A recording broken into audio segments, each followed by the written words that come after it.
Good morning, world. This is Steve Rao, the host of Pod TV's World Edition.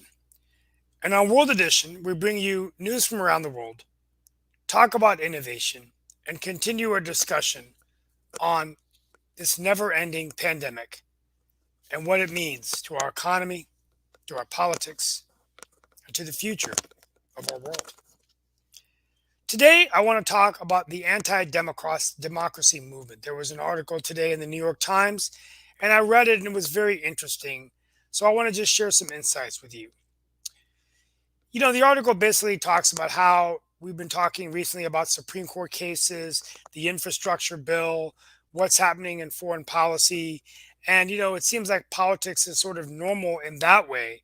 But there's a lot of radical shifts in what the traditional norms of democracy have been built on, particularly changing laws and ousting elected officials to do one thing: overturn election results.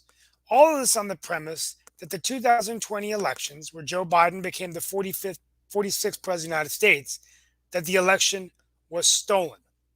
Now, the Democrats are focused a lot on COVID-19, the economy, voting rights bills. But those voting rights bills only focus on voter ID, some on mail in ballots, but there hasn't really been anything about federal laws to prevent some of the things happening that I'm about to talk about. And that is really states, swing states, making specific changes to make sure that they could potentially overturn election results. Many of these decisions are controlled by the legislature, the General Assembly. I recently heard the minority whip of the state Senate, my good friend, Senator Jay Chaudhary, say that he was very concerned that Republican control of legislatures could, in fact, help a situation where a state who do not like the results of a presidential election could change the electors in a partisan manner and overturn that state's results. Never realized that was a big deal, but this is a big reason why the Democrats are making a big push to raise money in North Carolina and around the country so they can hold or swing the majority back to them and control the legislature. But let's look at specific states that are doing things right now to make sure that they can be in a better position to overturn results if it possibly happened. For example, in Arizona, they're moving the Secretary of State from an appointed position to an elected position. No, actually, they're moving it to the Attorney General. So the Secretary of State, which oversees the elections, they're moving to the Attorney General, which would be a Republican. In Georgia, they're weakening the powers of the Secretary of State. Right now, the Secretary of State is Brad Raffensperger, who opposed President Trump's intervening in Georgia's elections. And Mr. Raffensperger is being opposed by a Trump-backed candidate. In Michigan, Christine Caramo, a huge Trump supporter of the of the fact that the election was built on fraud, is running for the Secretary of State of Michigan. And in Pennsylvania, they're moving to the Secretary of State to an elected position. And there are even efforts going on in Florida, I think, to do the same or to actually really get involved with changing the way things are done in Florida. Now, with that being said, many Republican efforts have not been successful. There have been many efforts of directing folks to change results and in a partisan way, and those bills have been struck down. But my ending point is this, not my final jab, but really maybe my final insight to this. I think the solution is this. We must simply honor the will of the people in a democracy, that those who vote and elect their person, we must stand by that election and have a transition of power, because that's been the inspiring part of our republic in the United States of America, and stand by the elections. Now, there's very little evidence of fraud right now where the Republicans are doing these things. But the second point I would make is just because you can do something doesn't mean you should do something. I stand on the grounds of Liz Cheney and others who are Republicans who do not believe that this is the right thing to do, to claim the election was a fraud. But the fact of the matter is this. Today, based on all the things I've talked about, 60% of adults surveyed, the Republican adults, believe that the elections of 2020 were fraud. This is not good, folks, for the world. And make no mistake, Vladimir Putin of Russia, Xi Jinping of China, and others around the world are taking a look at the world's largest democracy, saying, do these guys really have their act together? the United States of America, the Republic. Today, we have with us Mark Lee, Nick Paladiva, and hopefully we'll be down by Down Under because that was sort of like my beginning last job. But maybe he's and happy birthday to Shaquille Latimer. Yeah, Happy birthday. he did text me yesterday. He's on birthday leave right now. Okay. Well, I think what happens is that he saw all this family leave stuff and he thought, well, he should get a vacation too. He should get a vacation. So he's created his own birthday leave. His own birthday leave. I like the concept. I do have a question for both of you based on Steve's monologue. I've actually got a question for you as well later on in the show, Nick. But the question for you based on the monologue that Steve just gave is I've had several friends of mine, well, not several, but at least a few that have talked about, and these people have now been in office for a while, so it's really not a legitimate question, but it does have some thoughts that people are probably thinking about.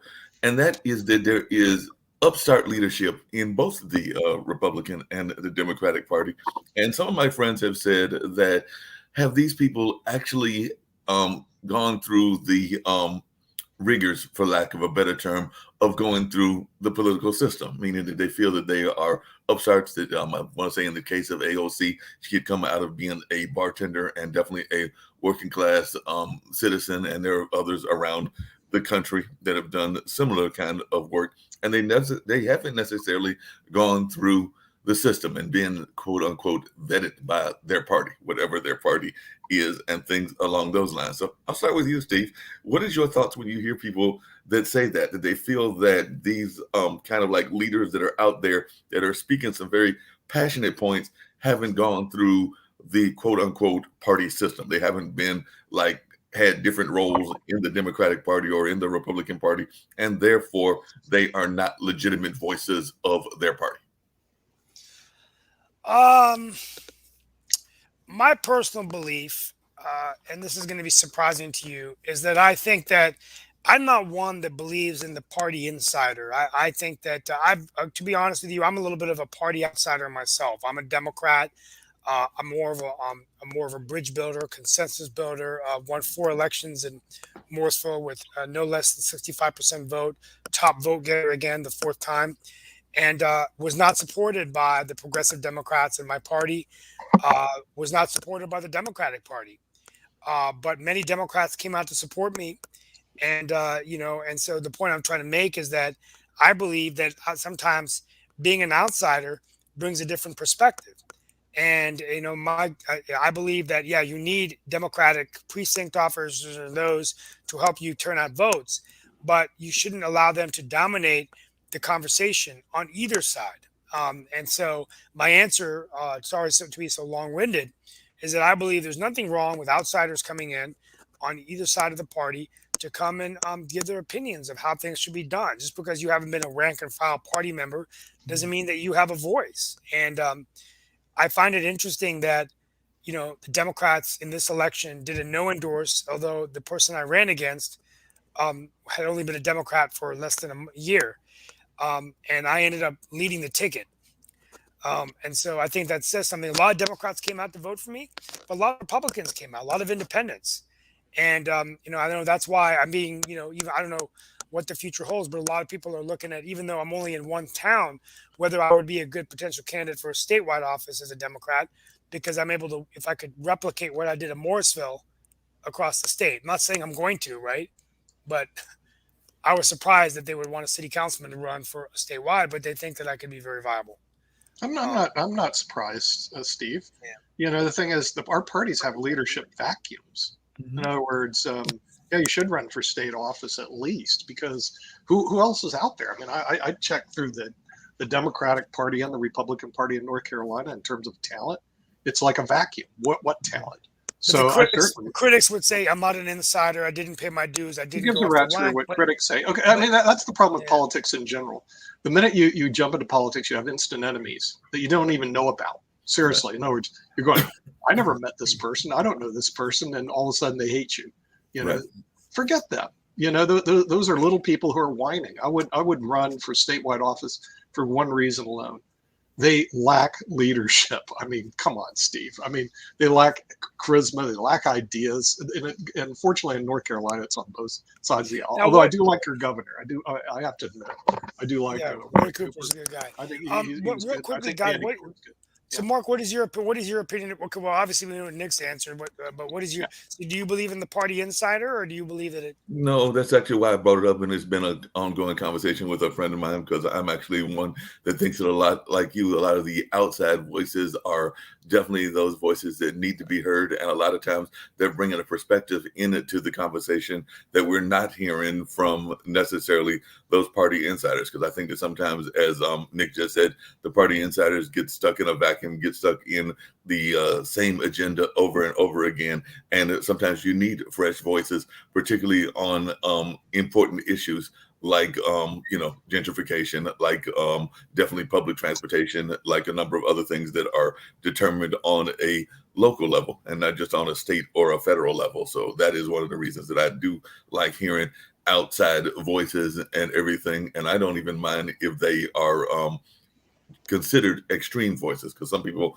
may consider AOC an extreme voice. And if we want to go on the Republican side, some people may consider Tim Scott an extreme voice as well. But I actually find that some of the things that they say are very much based on their experience, based on what they have gone through. And I don't necessarily find them to be as radical as some people may put them out to be. And I also think that, to Nick's point, because they are not seen as the people that are from the inside, then they get painted into a corner, or they get portrayed in a bad way. And I don't think that that's just a thing that happens in politics. I think it also happens in organizations, because I think that we can look at some of the labor unions, and it's happened with some of the people that have come in, brought a different perspective to the labor unions. It's even happened in certain religious groups. If we look at the history of Malcolm X, he was not exactly painted in good light from some of the leadership within the Muslim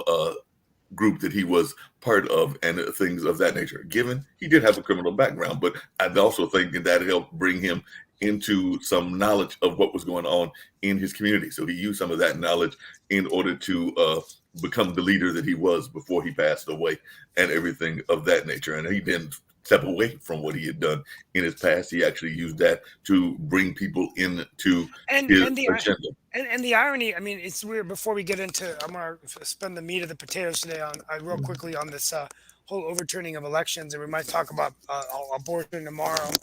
I'm not sure if I'm going to be on PBS on Friday. Usually I'm every other week, but you never know. Um, but the bottom line is this. I mean, if you look at Donald Trump, he came in as an outsider, and sometimes I draw inspiration from that. Also, if you look at Mark Robinson, the lieutenant governor came as an outsider, never had elective office, came in, did a video, went viral, and next thing you know, he's a shoe in to be a nominee for governor. We don't know what he's going to do yet, but interesting, right? And so, um, but real quickly, guys, what do you think about this anti-democratic movement? I mean, Yeah. it's quite. I mean, Okay. I mean, pretty you know, concerning, right? I mean, that we. well, I mean, what Steve, would it do to American democracy, right?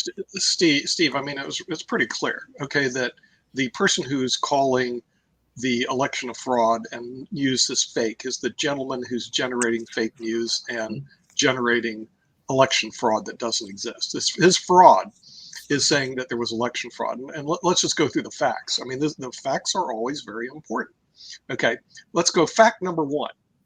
When he ran against Hillary, he lost.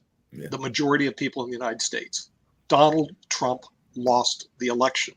All you have to do is go look at the results. Who got the most votes? It was Hillary Clinton. That's a fact. All right. He won the presidency, even though he lost the election, because he won the Electoral College. Those are just pure facts. No election fraud was made at that point in time by Hillary, and no election fraud was made at that time by your friend Donald Trump, your political friend Donald Trump. Then we go into, what was it, 2020. He lost the election to Joe Biden. And he immediately, like any 3-year-old toddler, no, I think it's election fraud. The court system that we have in the United States is designed to ferret out the facts. And here's the facts. They had no facts. So the court said, great. And they filed complaints in 64 jurisdictions. They filed lawsuits based on election fraud. The first thing you do as a judge, as we well know, great, we're going to enter what they call discovery. Bring me the evidence. Oh, we don't have any evidence. All 64 cases were dismissed. Why are we even talking about election fraud when there wasn't any? The only fraud about election fraud is that it's being discussed and there wasn't any, it never happened. You know, now could there be what they call anecdotal evidence? In other words, one person snuck by a poll somewhere and voted twice. Of course, but even that didn't even make it. I mean, you know, here we broadcast internationally. I'll be like anybody else. Show me the fraud. Show me one fraud. Hello. Okay, you know, you can email us, you can get on the TV, you know, email us, get on TV and claim your fraud. Claim it. Okay. You know what's going to happen, Steve? Mark, put out a poll on LinkedIn for anybody that has any evidence at all about election fraud.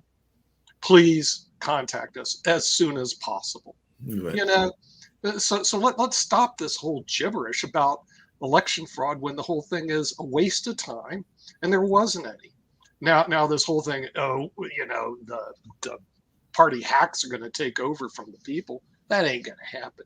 You know, the people are going to stop that in a New York minute. But yeah, I would, and this is the great news of being on, having IBM TV and Pod TV, Mark, is that we can reach out to the people. We have an international voice. Yes, we're being broadcast on Al Jazeera. Thank you for the Al Jazeera people. I was going to give a shout out to them, and also the BBC. I keep checking. Yeah, we're on Al Jazeera and BBC. So I have to give. Let me see. I think I put it down there. So I have to give shout outs to them for rebroadcasting our content. But yeah, election fraud. Come on. Let's play. Let's bring them on, baby. Let's not talk about it. Put up or shut up. You know, the courts did that, Mark. Put up or shut up. No, I hear you. And Nick, shut up. And that actually raises the question I was getting ready to ask you and everything. It was based on the show. I loved the show yesterday. Hated that I wasn't able to get there and everything, but it was still lively. And I mean, a very lively discussion, the whole thing on Roe versus Wade and everything. Yeah. And I was just curious because Adam brought up a couple of points and everything. And I wrote in the comments some of the things I was going to add about that. And I know that you're very much a right to life person, but he definitely brought up the concept of, and he used it as a parallel, polygamy and things of that nature. I looked up some of the statistics and everything. And if we actually, put people in jail for that, the jails would actually be quite filled because there is more people that are actually practicing that, some because of their religious backgrounds. They might be Muslim or they might be even part of a religion that you are part of as well that actually practice it. But there's also a lot of people that identify for whatever reasons as swingers. So technically they are also in polygamous relationships as well. And one of the largest things that goes on in the world actually, and I'm not going to name it, people can get what I'm talking about by my references, is actually still technically illegal, even though everybody that I know quite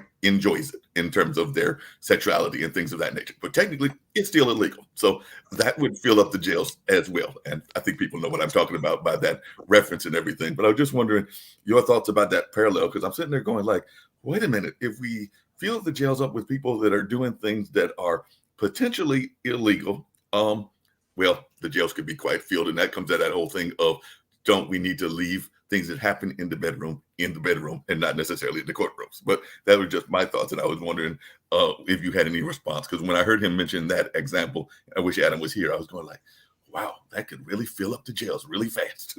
Yeah, I did notice that comment the other day on polygamous relationships. And of course, just to clarify, I'm not speaking for the Church of Jesus Christ of Latter-day Saints. Right. They do not believe in polygamy. In other words, they eliminated a long time ago. However, there's a branch called the Fundamental Church of Jesus Christ of Latter-day Saints that do engage in polygamous activities. Okay, well, but and I think we should do a special on this because it's very interesting. Since the Supreme Court allowed gay marriages, you would think on a revisit of polygamy that would actually allow polygamous relationships. It would be a very interesting new case to bring forth before the Supreme Court. To my knowledge, there's no cases involved on that. Again, you never know because there's like zillions of courts out there. There might be some court somewhere who is looking at it, maybe what they call percolating up to the Supreme Court. But the thing is, at some point in time, I'm sure there's going to be some arguments about what they call the fundamentalists out there that do, to my knowledge, engage still in polygamous relationships. The problem that I've been seeing, at least from the outside, is that the real problem, Mark, is that sometimes they have arranged marriages with younger women that are below the age of consent, or even interesting, the age of consent could be 16 in some states and 12 in some states. In other words, they're really quite low. It would be a good thing. Again, this goes back to the LinkedIn polls, and thank all the people watching LinkedIn. I would put something out on LinkedIn polls about polygamous relationships. In other words, since gay marriages are allowed, should polygamous relationships be allowed? Yes, no, maybe so. I mean, I don't know, Mark. I mean, it's a very interesting topic. I did see it was brought up yesterday on the World Edition, special edition on abortion.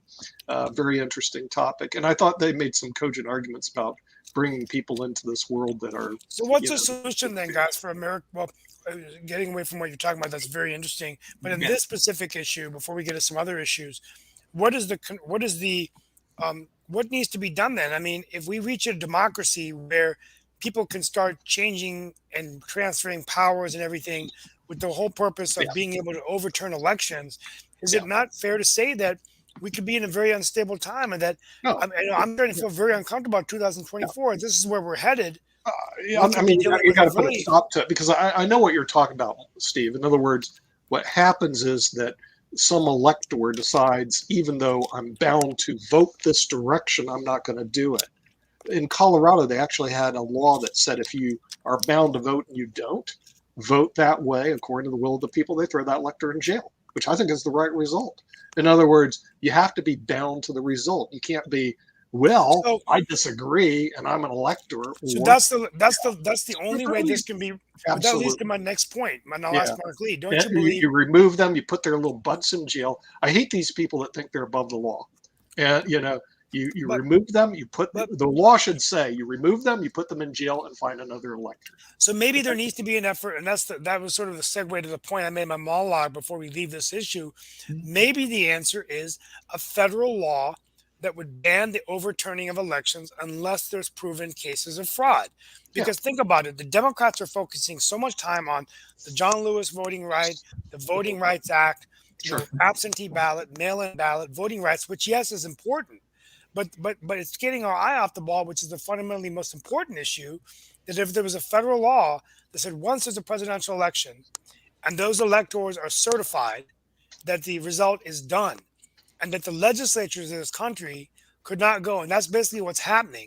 That's what I heard from Senator Chaudhary, which I never realized, is that the presidential elections could be decided by Republican-controlled legislatures or these states that are making changes to their laws, transferring powers. I mean, look, just because you can do something doesn't mean we should do something. Right. So, and the thing is, if people engage in bad behavior, they should have repercussions. And one thing I do enjoy, and the media does not pick up enough about, is this thing that happened in Washington, D.C. 900 people were arrested in Washington, D.C.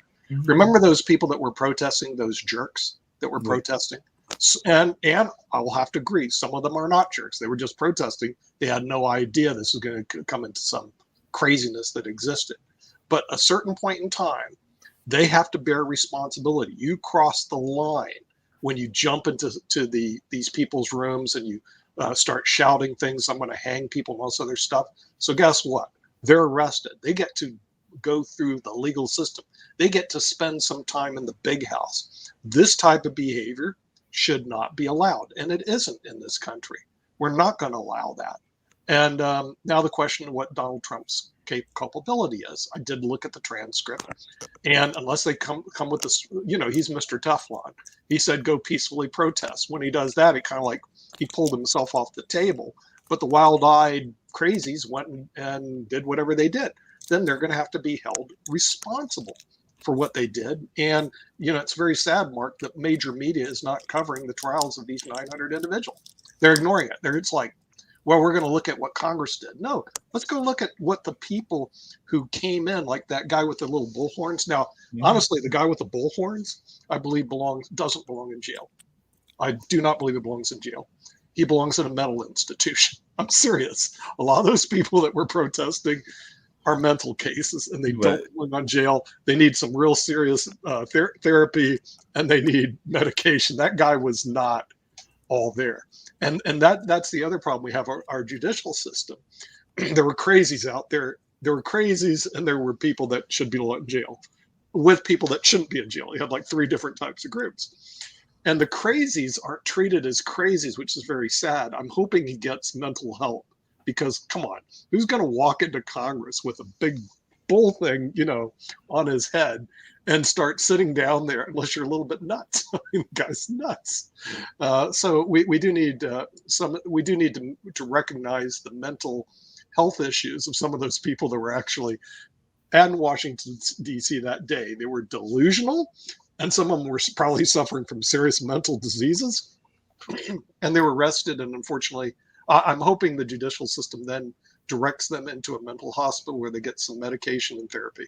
I'm serious. I hear what you're saying. And I'm not going to let you off the hook, Nick, because like I said, sure. I didn't get a chance to go on the show yesterday. So I did have one other question that I was going to ask you really quickly and everything based on the show that you did yesterday. And I know that one of the things that people have said is that, and you've mentioned it, that people that if they're in that abortion issue, that they should just stay inactive. I'll just leave it that way. They should stay inactive. But there's been studies that said that over 50% of the women that have had abortions have actually were on birth control. So the birth control is actually what failed and everything. So what is your answer to that? Because that's when people go into the fiscal thing and they're worried about their finances and they're worried about other things. So that's more than half of the people that go into this because something that they thought was going to work didn't work. Yeah, well, I think those were cogent arguments that the abortion people, the non-right to lifers, brought up. In other words, well, now you're brought into a life that isn't so good, okay? But come on, Mark. I mean, let's get real. Most people are brought into life that's not so good. I mean, that's it. So do they deserve to die because they're going to have a horrible life? That's a real by the way, that's a very interesting issue. In other words, at what point in time is euthanasia good, for society, and that part is very difficult to see. Now, the other thing that brings up is the lack of social systems and other types of systems, or the economy that supports people in the working class. And this is a big problem that's been going on for a long, long time, since our friend, I'm starting to sound like a real Democrat, am I not? Our friend President Reagan created the Great Divide, where what happened is that more wealth was transferred to the 1% and less to the middle class, and this is a big problem. It's an ongoing problem that the people in Kellogg, the Kellogg food people, are bringing up, that the workers there are getting paid. In other words, you can go work for a living and be starving at the same time, and it's ridiculous. Now, who does well? Shareholders and landlords. All right, those two. If you're a shareholder and you're getting dividends, which will lead us to modern investing at 1:00 today. Okay, you're on the right side of the equation, because the laws are triggered toward the favor of being corporate owners, corporate executives, not a worker. So you quickly either have to get on that side or quickly have to become a landlord and be on that side. Who's not favored? Renters and workers. Right. And workers in the United States have been being destroyed by our government for years. And when I say years, ever since Reagan goes, well, Sonny, I was working as an actor and my tax rate was 90%. And so I quit. Well, he should quit and allow someone else to go take his place to make the money he was making. I have no problems turning over our corporate executives to another corporate executive, give them a chance. And by the way, Mark, it's not just in the movie industry. Almost every industry, including the industry I'm in education, when you teach at a university, there's no mobility, because these people grab these beautiful jobs teaching and they make 100, 200,000 a year. Okay. But wait a minute, Nick, that's very on the tenure track. Because I've got a friend of mine that is.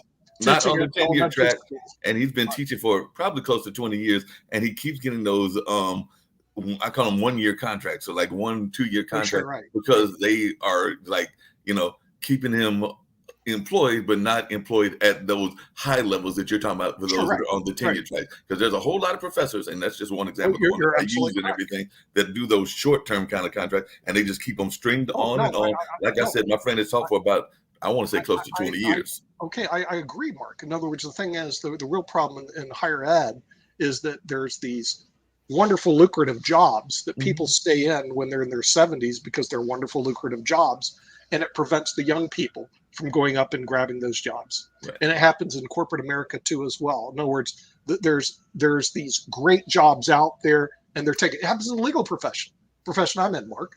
The great jobs are taken by the top attorneys and the top law firms, and everybody else gets to eat hot laser dust. Okay, this is where I hear what you're saying. Hey, Steve. Well, I mean, yeah, go ahead. Sorry, please, guys. No, I was going to toss it back to you and everything. One of the things after you left yesterday that we talked about, and I'd love to hear your thoughts about this, is that I had found some of the news stories, and one of them, of course, was Haiti had a disaster, not the whole thing that was going on in the sense of the people blew up. fleeing, but there was like a accident that blew up there and everything. But the other thing that I talked about was Senegal, because we talk about here in the U.S. and Nick just brought it up.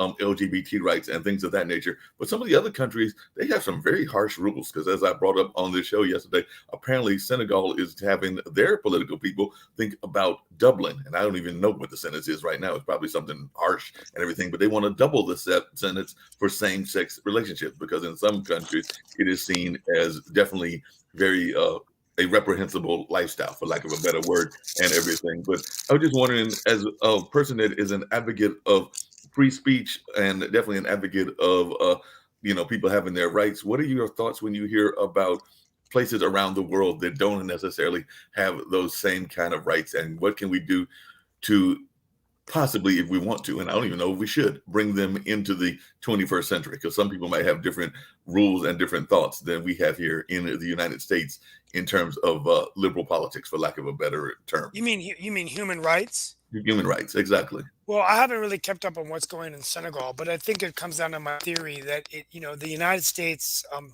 foreign policy should be built on promoting what Fareed Zakaria has called liberal democracy, which is what has worked in the United States, is where you have a strong state government that is managing the affairs of the country, but at the same time valuing the individual rights of the people that you govern. And so in the United States, you can burn a flag, the very flag that a soldier in our country is fighting and dying for every day. But you're right. You don't have to pledge allegiance. You don't have to do those things, right? It's the freedom of speech. Unfortunately, what happens, and I've said this time and time again on this show, we support democratically elected leaders who then run their countries like dictatorships. Now, I don't know about Senegal, but we've seen this in countries like Venezuela, where I was a democracy. I visited in the late 90s with my father when I was in college, and it's been destroyed. It's a dictatorship worse than you'd ever imagine. The other South American countries, problems like this, many people fleeing those countries to come into the United States. And then you have Haiti, you have Senegal, we have the situation in Afghanistan. The solution for the United States is always, we'll go put in military there. We never talk about this, but Afghanistan was always going to fail because there was never a strong working government and a strong military that was willing to transition to allow the Afghan people to have. Now, there were great strides made from women's rights and things like that, and we want to thank the brave soldiers of our country who went to Afghanistan, and there was some positive gains made, but they weren't as long lasting as we wanted. So, Mark, that's the answer to my question. We have a liberal democracy in America. We don't know whether that's being threatened because of what I just talked about today in my monologue, where we don't want election results, so we're going to overturn election results. And what if the next 50 years of this country, we elect presidents and they go, well, that's not the legitimate president, right? This other guy's a legitimate president, right? Or, these democracies are illiberal democracies, strong states, suppression of the people.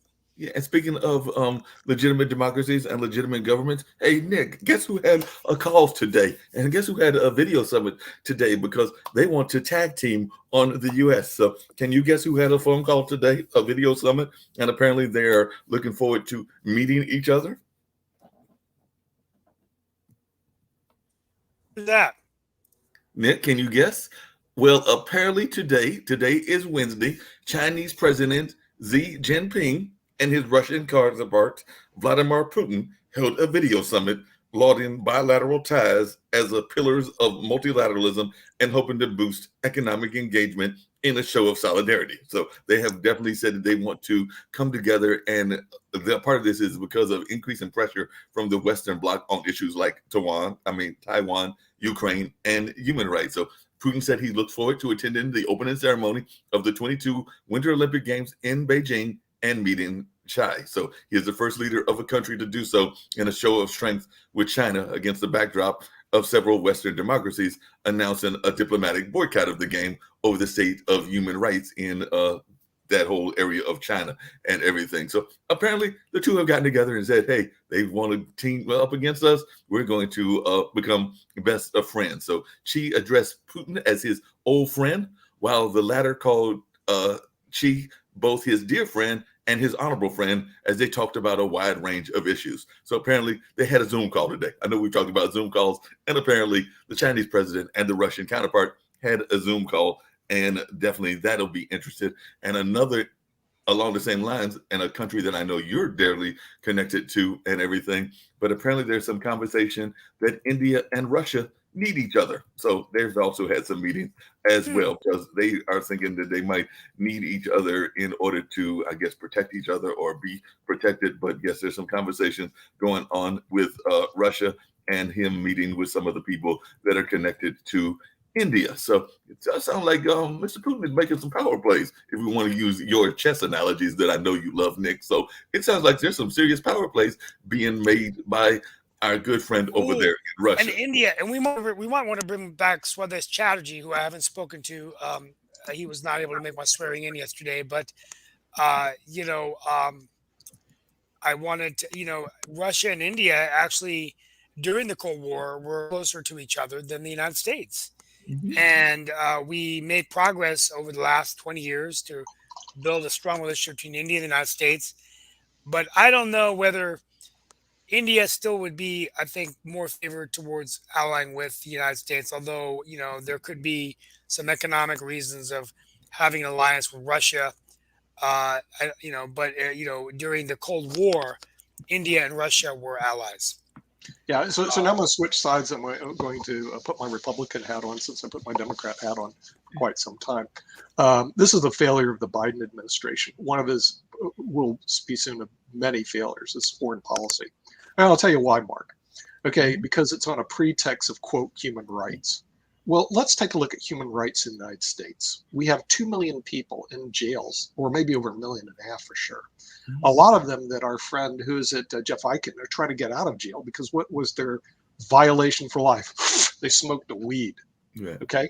Now, let me tell you something about human rights violations. It's right here in this country that goes on all the time by people going into jails for crimes they didn't commit, or crimes that are pretext crimes, or Yeah. political crimes such as smoking weed, for example, and 3 strikes you're out. So when we clean up our act, then we can be the moral authority of the world. In the meantime, we need to shut up and just get along with our friendly neighbors who may have less human rights crimes than our own. So Biden, yeah, he failed us. He failed us because the thing is he's allowing Russia to basically, form alliances with India and form alliances with China since we aren't going to play nicely. And it's our fault because we're not going to send our diplomats to the Olympic Games because you violated human rights. Look in the mirror, Joe, baby. Look in the mirror. Go look at all those millions and millions of people that are in jail for really victimless crimes. And then you can talk, baby. You can talk. But in the meantime, your foreign policy is a failure, and your domestic policy is also a failure. So they need to get on the stick here, buddy. And then you can become the moral authority. But don't hand me this moral authority garbage and then say, well, we're not going to go over to China because baloney. Hey, Any response? No, along the same lines, I want to hear Steve's response to what you just said, because I do think that he's got some thoughts about foreign policy. But I want to come back to India as well, because India has also expressed concern at the conviction of the leader of Myanmar and everything. But they've, stopped short of any true criticism of the military junta that took over the Southeast Asian country. So they basically said that they have acknowledged that the trial was probably a sham, but they're also not going to really be overly critical about the military government, probably because they want to, have some balance in terms of their way that they're handling that, since Myanmar isn't that far off from them and everything. But I just wanted your thoughts, and we could even say the same about Russia and Ukraine, when we probably could make some more noise and get our allies, or at least those that are considered allies, to be more aggressive in the way that they handle these situations, whether it's Russia and Ukraine or India and its neighbor Myanmar. We could at least probably give them a stern conversation and tell them that they need to, I won't say, well, to use the old expression, get their own house in order. But I was just wondering your thoughts about that. Well, so what are you asking about? Just other countries like India and others getting involved with what happened in Myanmar? Like, how much should the U.S. comes back to what Nick just said? How much should the U.S. use its influence to talk to these other countries when they are involved, or have greater access to these countries, whether it's countries that are near the Ukraine, that might be able to, whether it's boycotts or whether it's whatever sanctions or whatever, impose their will and try to help bring a peaceful solution to those situations. And India is closer to Myanmar than we are. So I'm just asking, do you think Well, that we should use our political yeah, I clout? think that's the whole idea of the U.S.-India relationship. And Mr. Chatterjee talked about how these two democracies can work together to bring stability to the South Asia region. And I think Myanmar is a perfect example of where we could leverage India to help. Obviously, countering the growing presence of China and the growing presence of, obviously, North Korea. And now with the Putin's power plays in Russia, we have to be significantly concerned with democracy in those parts of the world. And so, all the more reason why the U.S. India relationship is very important. And hopefully, we can leverage on allies like that to support what I would call liberal democracies, where you have stronger states and a society that's respecting and honoring civil rights. So I think that's what we have to do moving forward. And whether it happens or not is, you know, uh, is something yet to be seen. But Yeah. I am very concerned about that. And sanctions aren't going to work. I know where Biden is going with this. Sanctions aren't going to work against Putin in Ukraine. I mean, Yeah. that's why he's doing all these power plays, because do the sanctions. I'm going to go sell natural gas to other parts of the world. So economically, I don't think it's going to be enough of a sway over him to stop a man that I believe he wants his legacy to be the guy that brought back the Soviet Empire, right? Mm. The guy that brought back Ukraine, that brought back the Crimea, right? So, so he's playing on nationalism. Yeah. Hey, Well, go on, Mark. yeah, Go, speaking sorry. of playing on things and everything, and I'm probably might get in trouble with Dick on this one, because I know sometimes we try to stay away from this issue, but we've only got 15 minutes. Apparently, and I know it's part of the reason that the network was formed, is because we heard about this disease that was coming from us from another part of the world and everything way before it came here and everything. And today, the U.S. death toll has passed 800,000, almost close to a million and everything. And that was a once unimaginable figure, is what this article in The Guardian says, seeing as there's a lot of people are saying it's doubly tragic, given that more than 200,000 of those lives were lost after the vaccines became available last spring. So about a fourth of those became after the vaccine became available. And the figure represents the highest reported toll of any country in the world, and is likely even higher. The U.S. accounts for approximately 4% of the world's population, but about 15% of the 5.3 million known deaths from the coronavirus since the outbreak began 2 years ago. So this is a grim milestone that comes in the world as we brace for a rise in cases of the new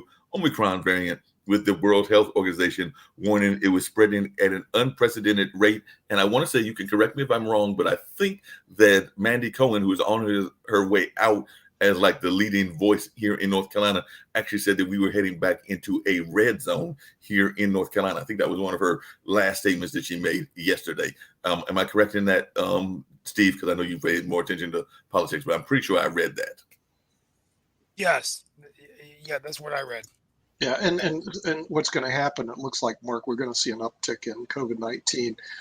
We can discuss COVID-19. I mean, it's not like we can't. We just have to be very careful, because the powers that be from other places we beam into, like YouTube, I think it was, shut us off because, their bots go, you're discussing COVID-19, and you can't discuss COVID-19 because, and then they don't have any real reasons because it's robots. They don't need robots, but we should discuss COVID-19 because it's a real problem.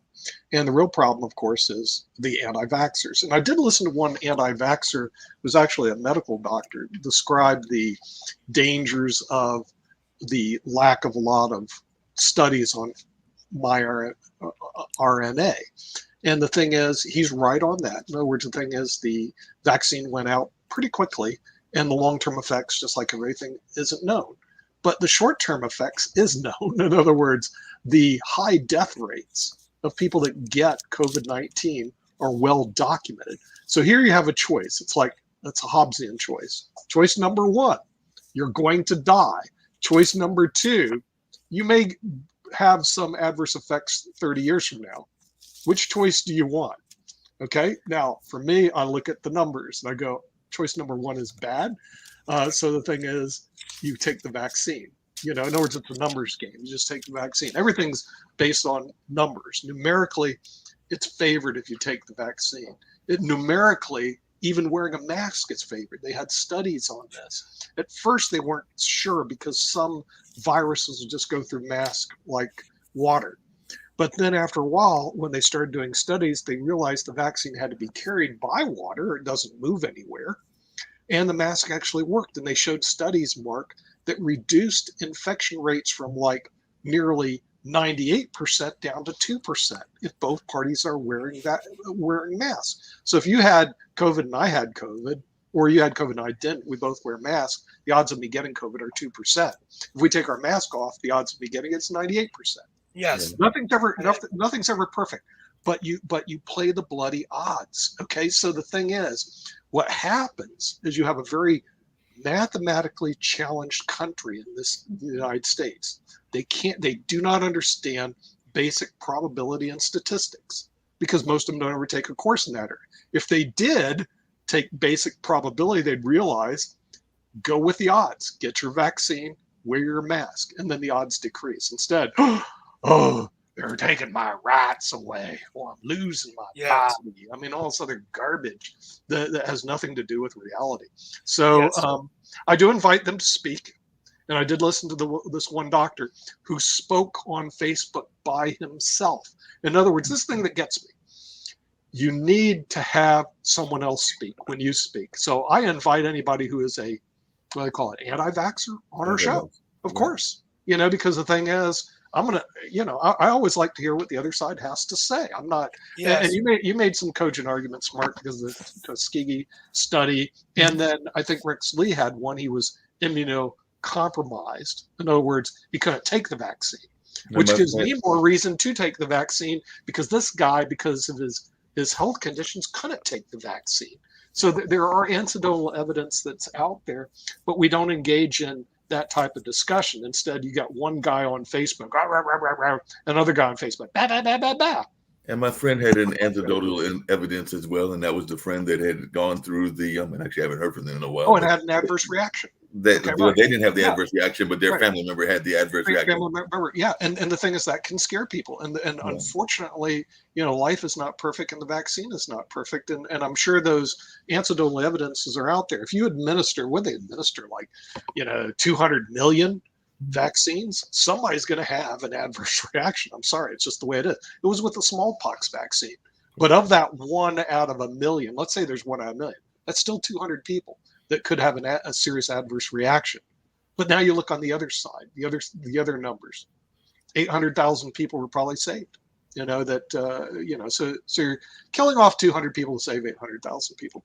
It's all numbers. I hear you. Yeah, It's all I mean, numbers. I think How absolutely. many Okay, what people? do you have to say about that, Steve? Yeah, Steve. Well, I mean, I think that what I would have to say is that we have to listen to the science that masking Mhm. does work. That it's all about preventing infection and spread, and Sure. you're putting someone else in danger if you don't have the vaccination, not only yourself but others. And you can be vaccinated and still get the variant, although it's most likely those who are immunocompromised. Number one. And number two, we often don't talk about getting the testing and making sure that as soon as you're tested positive, that you isolate yourself and you quarantine yourself. So I think we can use technology Sure. to get a better sense of that. But just by quarantining alone, we can save lives and reduce spread. But at the end of the day, especially as the host of World Edition, what I would remind everybody is that this is a global pandemic. Right. And when you have countries like Africa with 8% of the countries vaccinated, you are not going to get rid of these variants. Right. And, we live in a global interconnected world, the old notion of the flat world for Tom Friedman, right? And people are going to be spreading these variants. And, the excuse anymore isn't what's really frustrating is not that we don't have enough supply. The United States of America is sending billions of dollars of worth of pharmaceuticals, to these nations of the vaccines. People aren't taking the vaccine skepticism, Yeah. right? And They they're don't not trust in the they're not government, taking it they're not taking it seriously, and they're not following the numbers. They're not following the right? science on that. I think Although, India is doing like a I good said, job. there Yeah, there is anecdotal evidence that there's going to be, and that's with any vaccine, that if you administer 200 million smallpox people a smallpox vaccination, that 200, 1 out of a million is going to get it. And even when I got my vaccine, Mark, I'm thinking, am I going to be that 1 out of a million who's going to have an Right. adverse reaction? And it didn't happen, so I felt grateful about that. But if I looked at the odds, it's like 1 out of a million. I'm going like, shoot, yeah, And that's where that's people great get odds. concerned, and that's where people get concerned even with the Yeah, boosters, because they feel that if they have to have a booster every time, that those odds get increased. Like I said, I know some oh people yeah, that right, right. have Oh yeah, sure, definitely not been sick the first time or even the right. You second have a time, chance to but get then they've sick had the the second, booster and they've sure. had a reaction, Right. and then there's that fear that the more shots you have, the more the chances of the Yeah, booster sure. impacting you as well. So I do understand that fear. I actually haven't gone to get my booster, but I am planning to get it, I think, Right, sometime either right. this week Yeah, or yeah. next week and everything. But I did have one other quick idea, and I borrowed this from The Guardian. We are in the middle of the holiday season, which is a great idea. So I'm going to read something that The Guardian has done, and I think that we should do the same thing, Nick. Are So we going to be almost shut down because of copyright violations if you read no, I something? don't think so, because I'm Okay, actually we're going to be shut. this is public information. So the Guardian said that with no shareholders or billionaire owners, we can set our own agenda and provide trustworthy journalism that's free from commercial and political influence, offering a counterweight to the spread of misinformation. When it's never mattered more, we can investigate and challenge without fear or favor. We can't do this without readers like you. Ahead of what is certain to be a pivotal year for America, we're raising, and it's a nice little figure, I won't put out the figure and everything, to fund our reporting. I think we need to do a campaign as well where we Oh, get year-end gifts and everything, because apparently that's what the Guardian is doing. They are doing a pitch to get year-end gifts to keep their powerful of journalism going on. I don't see why we can't do the same thing on World Edition. What do you well, think, Nick? we could do that. In other words, the thing is, where we raise funds for, we do have a not-for-profit, the Money Masters company, that could Mhm. raise funds for, journalism, and that would be a good idea. I just wasn't even looking to monetize until 2022, but Mark, put that on the burner for 2022, that we actually solicit donations for a not-for-profit, and we should start doing that. There's no reason why we shouldn't. It's just that we haven't done that so far. I did talk to my friend John Fanning yesterday, who's the founder of Napster, Mhm. and we might get some support from our friends in Boston. So Cool. we're going to be working on that. But yeah, the fundraising would be pretty good. And I saw PBS does it all the time. PBS does it all the time, and I know that you sometimes get mad at PBS, but I don't see why we can't turn the tables and we can't do the same thing that they do. So I think that Steve needs to put out a letter and says No, that we're looking. I got mad at PBS, but I still watch their programs, and there's still a lot of good stuff. The only thing is the internal structure.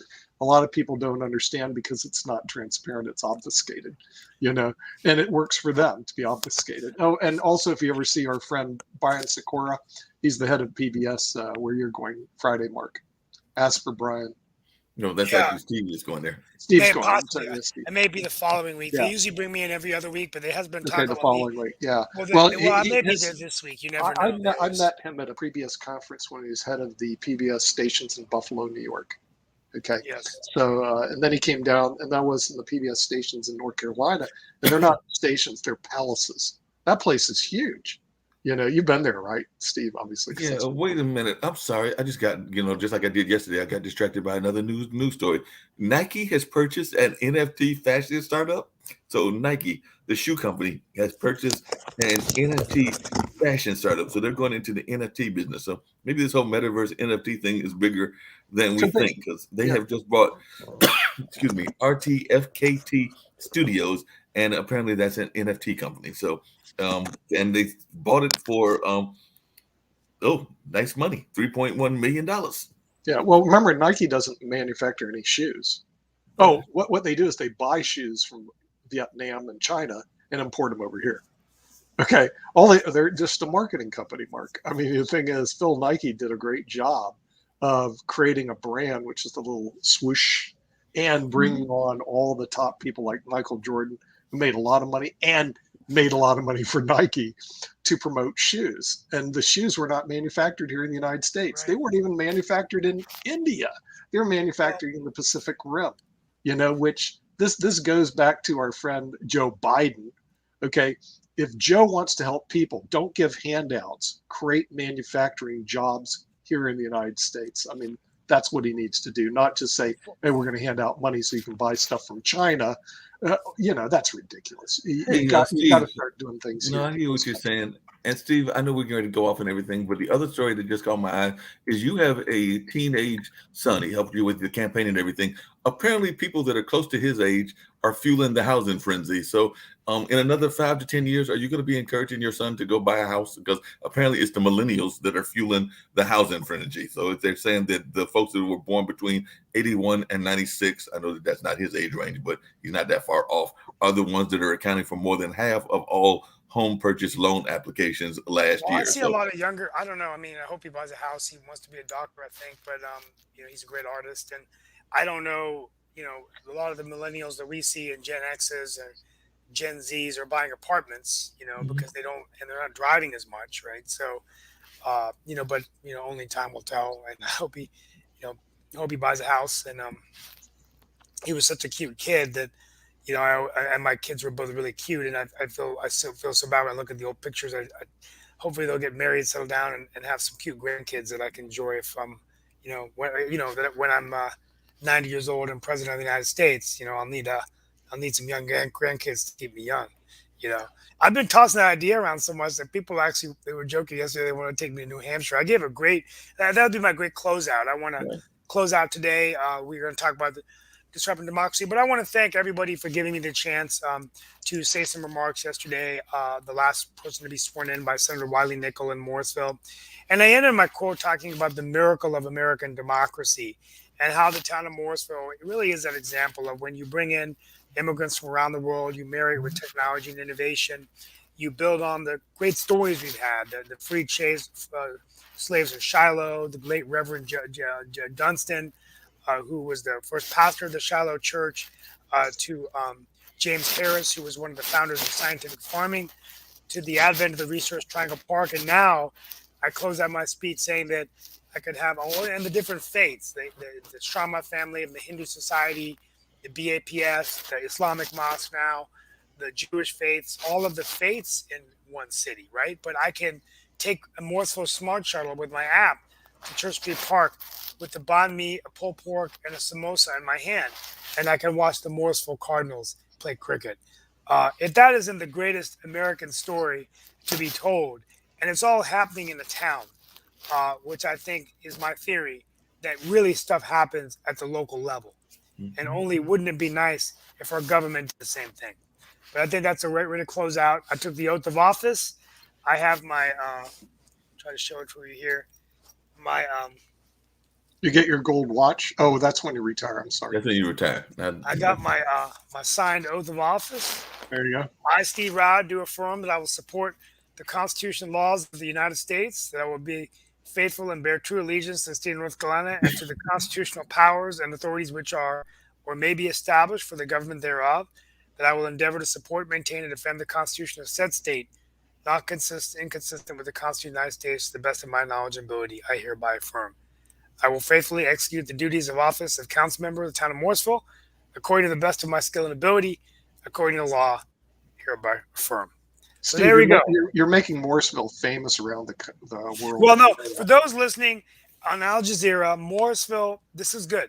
We are in North Carolina, the 9th largest state. I apologize for that, Nick. I forget we're all international celebrities now. Yeah, We're in the Research Triangle Park. So if you heard of Duke, if you heard of Carolina, you heard of NC State, we are right in the middle. Morrisville, North Carolina, 9th largest state in the union. And if you want to do business, you call our governor, Roy Cooper, and you call Steve Rao, and we will bring you right here to Morrisville. And doesn't the plane have to land in Morrisville, Steve? Because I think the plane the has airport's to land. not in Morrisville, but North Carolina. I'm sorry. it's right next door to the Research airport. Triangle, big triangle, big triangle. And Yeah, you land lots in of money RDU. coming in, right? Yeah, if you're coming from Qatar, you can actually land in RDU. Happy birthday, Shaquille Adam, wherever you are. I hope you're being a good boy in the wee hours of the night down under. Can't wait to bring you back for some last jabbing as I talk about how you Republicans are stealing our elections and disrupting our democracy. Nick, before we hit this button, it's going to be all these wonderful people who are traveling around the world. Did I just hear Steve say he expected Shaquille to be a good boy or a good I heard that person? too. That ain't happening. He's That's probably, not happening. he's probably out smoking and raising heck in Australia on the casinos, or what they call pokies. Okay. Yeah, I think Well, he's guys, being thank you good. so much. All Thank right. you so much, folks. I'll stick around for a minute. I got to go. Okay, Thank all right. We'll catch you guys later. All right. Be Bye-bye. safe wherever you are.